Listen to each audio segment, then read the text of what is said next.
Welcome back. You're watching Weekend Live. Well, employers who help deliver the COVID vaccine will be protected under an indemnity scheme that was announced by the federal government yesterday, and it does clear the way for workplaces to support the nation's vaccine rollout. Andrea McKellar is the Chief Executive of the Australian Chamber of Commerce and Industry and joins me live. Andrew, thanks very much for your time today. When do you see workplaces forming a bigger part in the rollout? Yes, well, good afternoon. Indeed, this is an important step.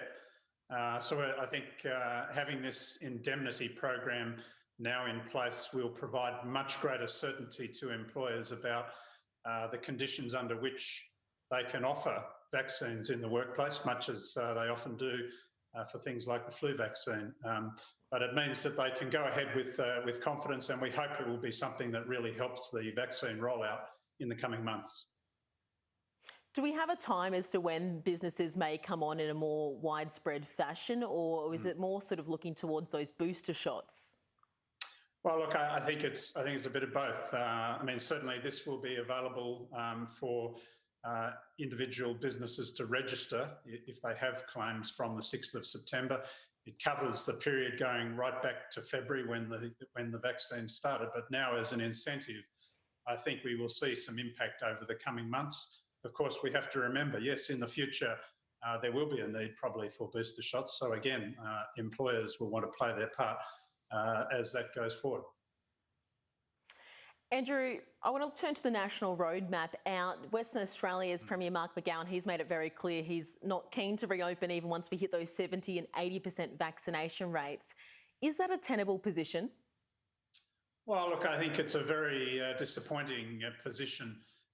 One of the urgent priorities we have around the country is to get Australia back open for business again.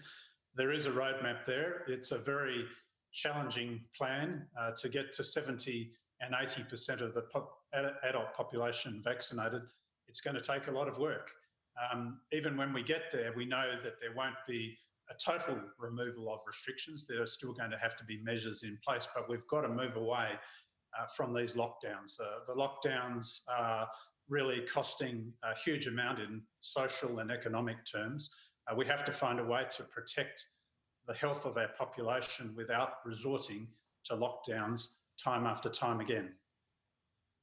You can sort of see his argument, though, that they currently live with free restrictions, so why would they suddenly put a COVID outbreak into their community? What's the feedback you've been receiving from the business community in Western Australia? Well, look, certainly I think they appreciate the fact that they haven't had an outbreak there. Nonetheless, they need to be fully connected to the rest of the Australian economy. Now, we hope that the situation in Western Australia remains good for as long as it can.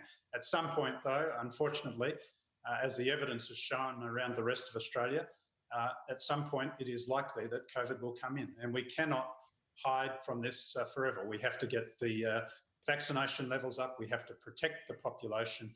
When we've got the population protected, we have to look to reopen the economy. So there is a plan. It's not a perfect plan, and there's a lot more detail that needs to be filled in, but we have to get to the point where we can reopen around Australia. Now, if we look at vaccine passports, there's new polling in the 9 newspapers today showing most support a passport for proof, and 2/3 think businesses should be able to refuse those who don't get the jab. Do you believe once we get to that point of a vaccine passport that businesses who don't want to be part of it should be able to opt out of that? Well, look, I think a vaccine passport is probably a very useful measure, and I think it will have some support across the business community. I think the principle here is that if you take the opportunity to protect yourself and protect others in the community, then you should be entitled to have less restrictions placed on you. Now, obviously, the detail of how that is worked out will need to be resolved as we go forward. But I think certainly the idea that some sort of passport is in place or some sort of evidence that you are vaccinated and a lower level of restrictions for those who are vaccinated is something that we've really got to look at. Andrea McKellar, thanks for your time today. Thank you.